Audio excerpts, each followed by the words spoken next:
Sambalpuri album ଅଭିନେତ୍ରୀ ରୁକ୍ସାନା ବାନୋଙ୍କ ମୃତ୍ୟୁକୁ ନେଇ ବର୍ତ୍ତମାନ ପର୍ଯ୍ୟନ୍ତ ସସ୍ପେନ୍ସ ଲାଗି ରହିଥିବା ବେଳେ କଳାହାଣ୍ଡି ଜିଲ୍ଲାର ଆଉ ଜଣେ କଳାକାରଙ୍କ ମୃତ୍ୟୁ ଜିଲ୍ଲାର କଳା ଜଗତରେ ଶୋକର ଛାୟା ଖେଳାଇ ଦେଇଛି। ମୃତ କଳାକାର ଜଣକ ହେଉଛନ୍ତି ଜିଲ୍ଲାର ଲାଞ୍ଜିଗଡ଼ ବ୍ଲକ କମରଧା ପଞ୍ଚାୟତ ମୁଣ୍ଡା ଗାଁର ଅକ୍ରୁର ଭୋଇ।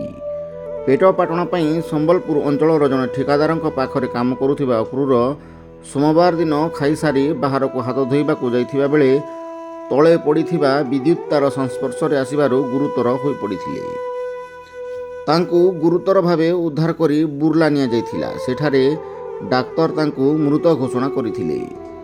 ସେଠାରୁ ଆମ୍ବୁଲାନ୍ସ ଯୋଗେ ଶବ ନେଇ ଫେରିବା ପରେ ମଙ୍ଗଳବାର ବିଳମ୍ବିତ ରାତିରେ ଗାଁ ମଶାଣିରେ ତାଙ୍କର ଶବ ସଂସ୍କାର କରାଯାଇଥିଲା। ଶବାଧାରରେ ପରିବାର ବନ୍ଧୁବର୍ଗଙ୍କ ସହିତ ବହୁ ସଂଖ୍ୟାରେ ଆତ୍ମୀୟ ସ୍ୱଜନ ସାମିଲ ଥିଲେ। ଅକ୍ରୁରଙ୍କ ମୃତ୍ୟୁ ପରେ କମରଧା ଅଞ୍ଚଳରେ ଶୋକର ଛାୟା ଖେଳିଯାଇଛି। ସୂଚନାଯୋଗ୍ୟ, ଅକ୍ରୁର ପିଲାଟି ଦିନରୁ ନିଜେ ଗୀତ ଲେଖିବା ଓ ଗାଇବା ସହିତ ଜଣେ କଳାକାର ଭାବେ ନିଜର ପରିଚୟ ହାସଲ କରିଥିଲେ। ତାଙ୍କ ପ୍ରଯୋଜନାରେ ଗତ 2019 ଅଗଷ୍ଟ 20 ତାରିଖରେ ମୁକ୍ତିଲାଭ କରିଥିଲା କଳାହାଣ୍ଡିଆ ପିଲା ଶୀର୍ଷକ ସମ୍ବଲପୁରୀ ଗୀତ। ଏହି ଗୀତ ମୁକ୍ତିଲାଭ କରିବା ପରେ କଳାହାଣ୍ଡି ଜିଲ୍ଲାରେ ଚହଳ ପକାଇଥିଲା। ଏ ସଂଯୋଗର ବିଷୟ ହେଉଛି, ଏହି ଚର୍ଚ୍ଚିତ ଗୀତଟିକୁ ବି ଗାଇଥିଲେ ରୁକ୍ସାନା ବାନୋ ମୃତ୍ୟୁ ଘଟଣାରେ ବିବାଦୀୟ ହୋଇପଡ଼ିଥିବା ସିଙ୍ଗର ରୁକୁ ସୁନା। ତେବେ ଯୁବ ଓ ପ୍ରତିଭାବାନ କଳାକାର ହୋଇଥିବା ସତ୍ତ୍ୱେ ଗତ ବର୍ଷକ ତଳେ ଏକ ଦୁର୍ଘଟଣାରେ ତାଙ୍କ ବାପା କୁଳମଣି ଭୋଇଙ୍କ ମୃତ୍ୟୁ ଘଟିବା ପରେ ତାଙ୍କ ଜୀବନର ମୋଡ଼ ବଦଳି ଯାଇଥିଲା। ପେଟ ପାଟଣା ଦାୟରେ ସେ ଘର ଛାଡ଼ିବାକୁ ବାଧ୍ୟ ହୋଇଥିଲେ।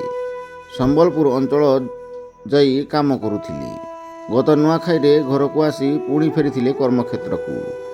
ଏପରି ଭାବେ ଦୁର୍ଦ୍ଦିନରେ ଦିନ କାଟୁଥିବା ଜଣେ ଦୁସ୍ଥ କଳାକାରଙ୍କ ଆଜି ଜୀବନର ଅନ୍ତ ଘଟିଛି। ଗାଁର କିଛି ଶୁଭେଚ୍ଛୁ ଓ ସମର୍ଥକ ତଥା ଠିକାଦାରଙ୍କ ସହଯୋଗରେ ଗାଁକୁ ଶବ ଫେରିଥିବା ବେଳେ ଏବେ ଭେଣ୍ଡିଆ ବୟସରେ ପୁଅକୁ ହରାଇ ବାହୁନି ବାହୁନି କାନ୍ଦୁଛନ୍ତି ବିଧବା ମା।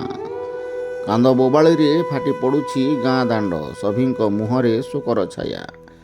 ଜଣେ ବଣମଲ୍ଲୀ ବାସ୍ନା ଚହଟିବା ଆଗରୁ ଅକାଳରେ ଝରି ପଡ଼ିଛି।